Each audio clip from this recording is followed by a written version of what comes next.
Hello, bonjour Alberta. Did you know that at least 238,000 people speak Français in Alberta? And those numbers just keep on growing?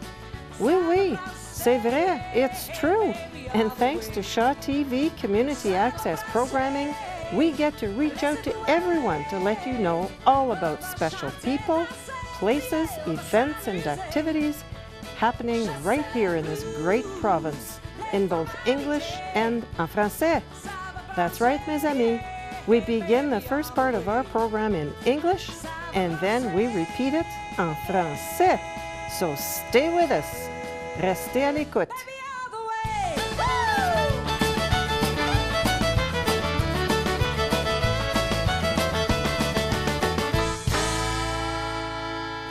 Welcome and bienvenue to Hello, Bonjour, Alberta.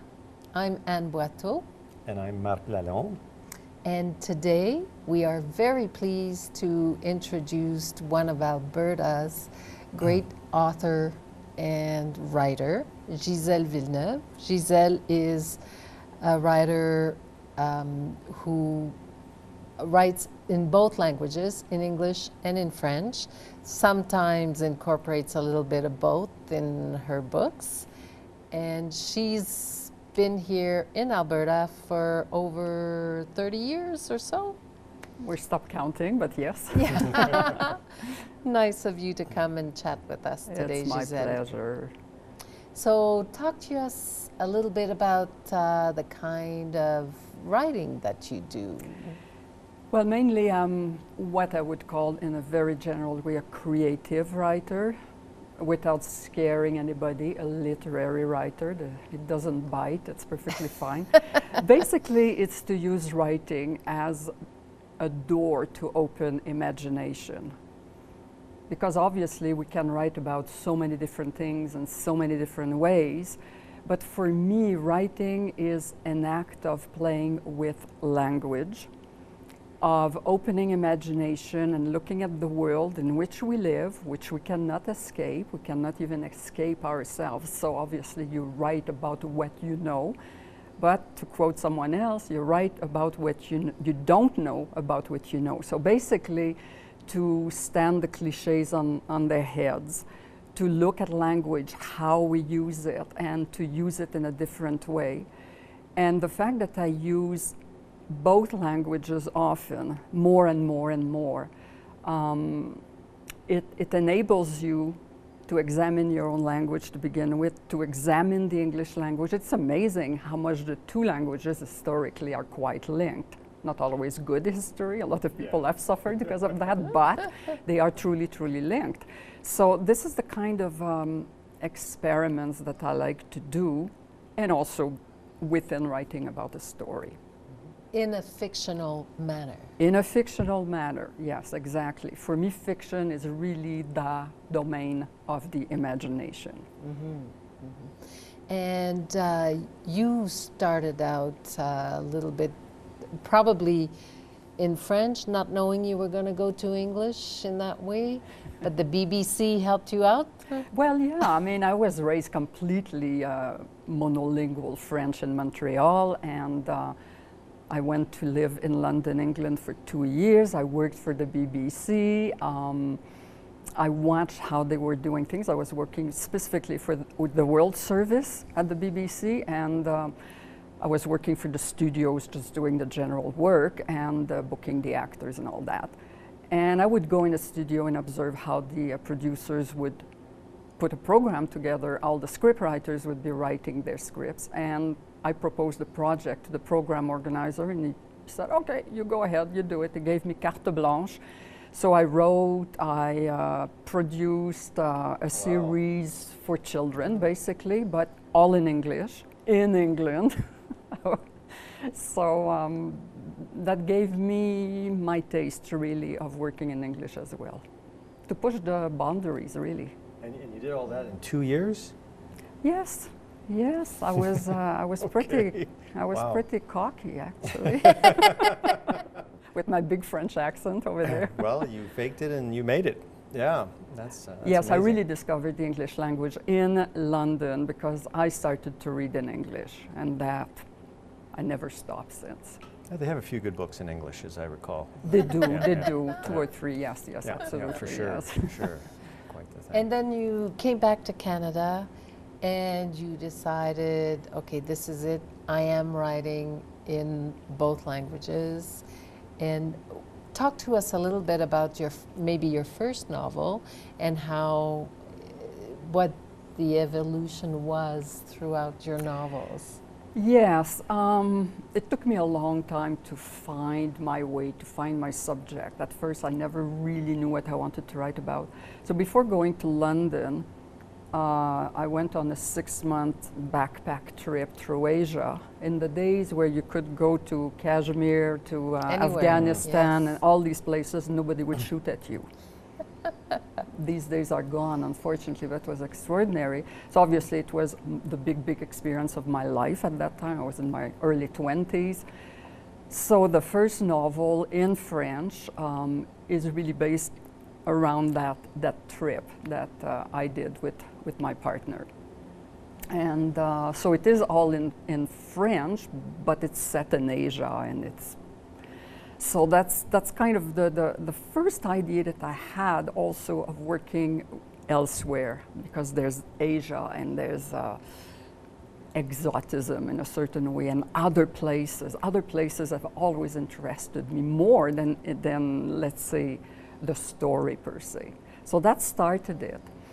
And then, well, of course, I wanted to write in English, but that was the last hurdle. It was really difficult. I could speak, accent and all doesn't matter, but I could really speak the language. I could read extremely easily, but writing was another matter, because I really wanted to write at a high level, really a literary level. I was going to compete with English writers.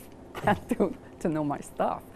So it took me a long time again, and then a number of years later I wrote Visiting Elizabeth, which is in English, with lots of French woven into the English text without translation.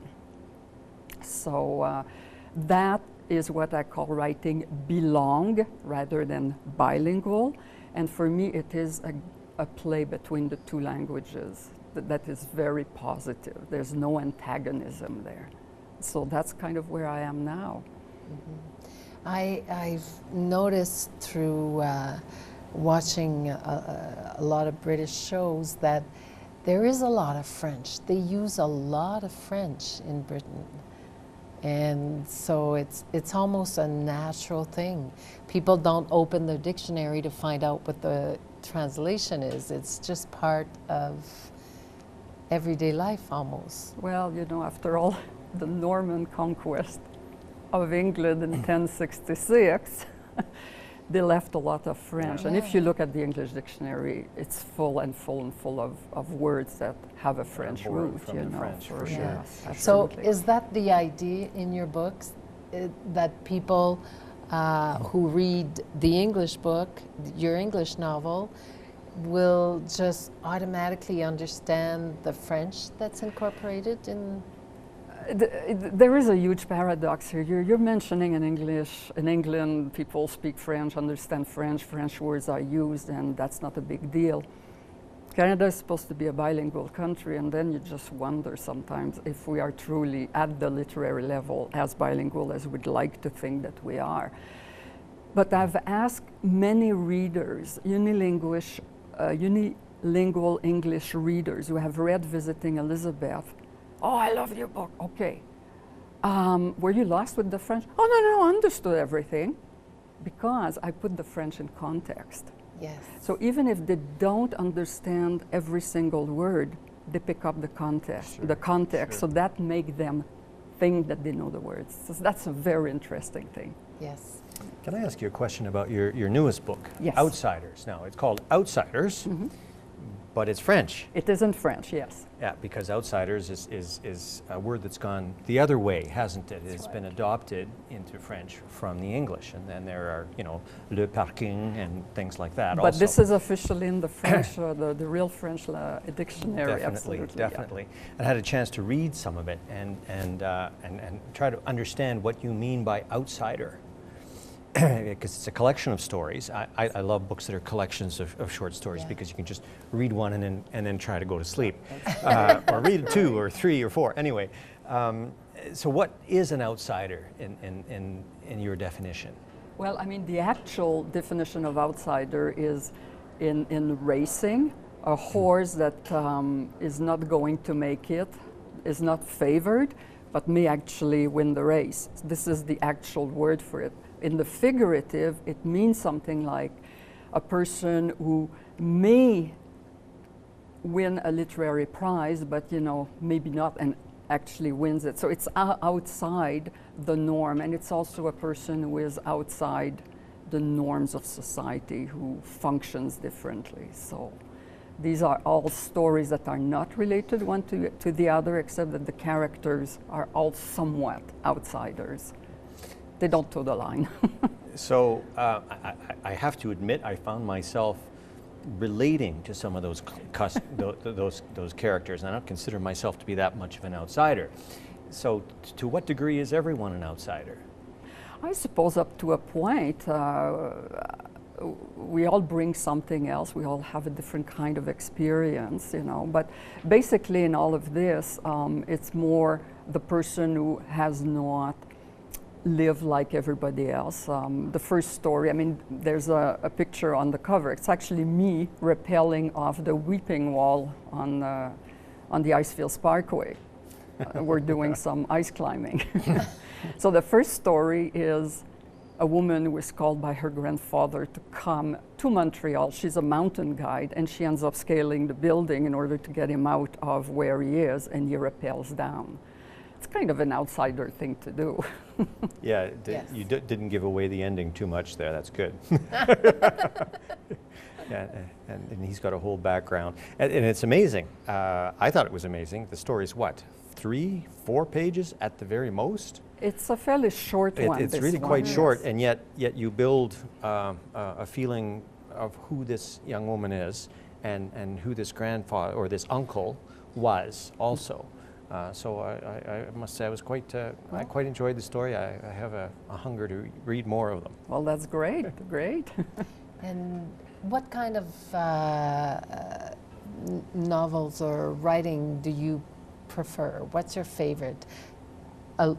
A novel or short stories, or You mean what as kind a of writer? Or as a As writer? a writer? Yeah.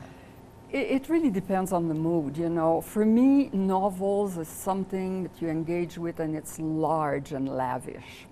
Many characters, many threads, many situations, and you let the imagination just completely free. Short stories is different. It's something that is sharp, that is up to the point that you must kind of keep what's happening, short and sweet, not necessarily just in length, because I have written very long short stories, but you stay very close to a certain type of situation, what's happening with the character, and the character is just keeping it like that. So it really depends what I feel like writing. And often what I'll do is in the midst of writing a long novel, I will work on a cycle of short stories as well, just to take a break from the novel, and then I go to the short stories. Well, Gisèle, it was a pleasure to talk with you today. Our guest today was Gisèle Villeneuve, and for all of you, please stay with us. We will continue en français.